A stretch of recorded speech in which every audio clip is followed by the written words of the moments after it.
नमस्कार, स्वागत है आपका। अगर आप UK SSC, state PCS, group C, RO, ARO या किसी भी वनडे एग्जाम की तैयारी कर रहे हैं, तो ये नोट्स आपके लिए ही हैं। आज हम मुगल शासक जहांगीर के पूरे शासनकाल को बहुत ही आसान तरीके से समझेंगे। इसे अपनी फाइनल रिवीजन समझिए। तो चलिए शुरू करते हैं। देखिए, हम जहांगीर के दौर को 6 जरूरी हिस्सों में बांटकर पढ़ेंगे। पहले उसका एक बेसिक इंट्रोडक्शन लेंगे, फिर उसके परिवार और शादियों को समझेंगे क्योंकि राजनीति में इनका बड़ा रोल था। उसके बाद देखेंगे कि कौन कौन से बड़े विद्रोह हुए, नूरजहां का असर कितना था और कला न्याय के मामले में क्या खास हुआ। और हाँ, आखिर में हम वो सारे पॉइंट्स फटाफट रिवाइज करेंगे जो सीधे सीधे एग्जाम में पूछे जाते हैं। तो चलिए कहानी की शुरुआत करते हैं जहांगीर के शुरुआती जीवन से और देखते हैं कि वो बादशाह कैसे बना। हम सब जहांगीर को इस नाम से जानते हैं, पर असल में उसका बचपन का नाम सलीम था। उसका जन्म 30 अगस्त 1569 को हुआ था। कहते हैं कि वो सूफी संत शेख सलीम चिश्ती की दुआओं से पैदा हुआ था। इसीलिए उसके पिता अकबर उसे बहुत प्यार से शेखू बाबा बुलाते थे।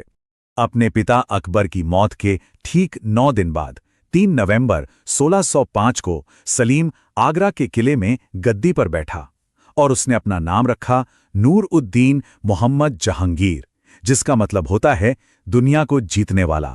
अब बात करते हैं जहांगीर की पर्सनल लाइफ की, क्योंकि उसकी शादियां और इसके परिवार के रिश्ते ये सब उसके शासन की राजनीति पर बहुत गहरा असर डाल रहे थे। जहांगीर की जिंदगी में 3 औरतें बहुत खास थीं। पहली मानबाई, जिन्हें शाह बेगम का टाइटल मिला। इन्हीं के बेटे खुसरो ने आगे चलकर बगावत की। दुख की बात यह है कि मानबाई ने जहांगीर की कुछ आदतों से परेशान होकर आत्महत्या कर ली थी। दूसरी पत्नी थी जगत घुसाई, जिनसे पैदा हुए खुर्रम, जो आगे चलकर शाहजहां बने। और तीसरी और सबसे पावरफुल मेहरुन्निसा, जिन्हें दुनिया नूरजहां के नाम से जानती है। इन्होंने तो मुगल सियासत की पूरी दिशा ही बदल दी। जहांगीर का शासन कोई फूलों का बिस्तर नहीं था। उसे अपनों से ही, अपने ही बेटे से और अपने सबसे भरोसेमंद सिपासलार से ही बगावत का सामना करना पड़ा। चलिए एक नज़र उन बड़े संघर्षों पर डालते हैं जिन्होंने उसके साम्राज्य को हिलाकर रख दिया था। बादशाह बनने के बस 1 साल बाद ही 1606 में जहांगीर के अपने बेटे खुसरो ने ही बगावत कर दी। इस बगावत को तो बड़ी बेरहमी से कुचल दिया गया। फिर 1615 में मेवाड़ के साथ एक ऐतिहासिक संधि हुई, लेकिन मुश्किलें खत्म नहीं हुई। 1626 में एक और बड़ा संकट आ गया, जब उसके ही सेनापति महावत खान ने उसे कुछ समय के लिए बंदी बना लिया था। जैसे जैसे जहांगीर की सेहत गिरने लगी और शासन के कामों में उसकी दिलचस्पी कम होती गई, पर्दे के पीछे एक नई पावर उभरकर सामने आई। ये थी नूरजहां और उसके परिवार की टोली, जिसे नूरजहां गुट कहते हैं। नूरजहां, जिसका असली नाम मेहरुन्निसा था, बहुत ही समझदार थी। उसने अपने पूरे परिवार को सत्ता के बड़े बड़े पदों पर बिठा दिया।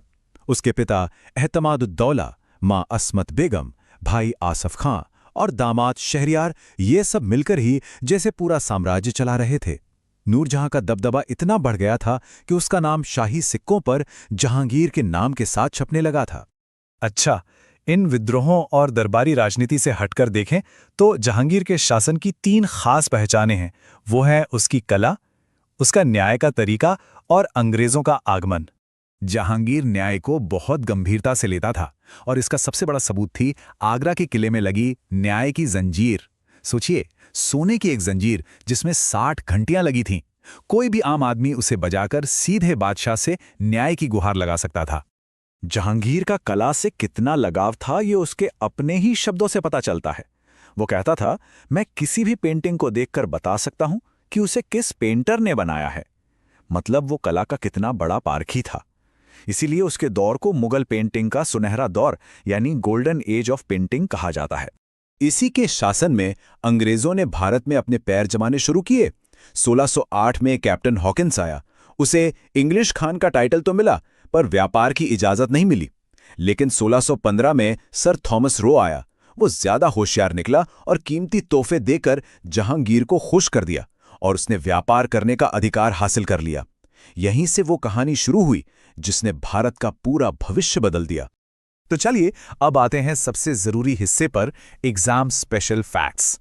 ये वो पॉइंट्स हैं जिन्हें लास्ट मिनट रिवीजन के लिए याद रखना ही रखना है।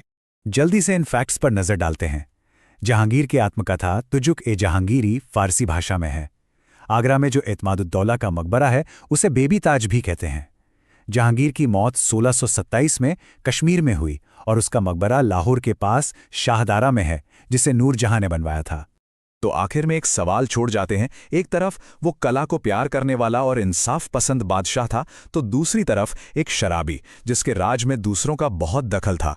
तो जहांगीर का शासन मुगल साम्राज्य के लिए एक सुनहरा मौका था या फिर यहीं से पतन की शुरुआत हो गई थी? इस पर सोचिएगा जरूर।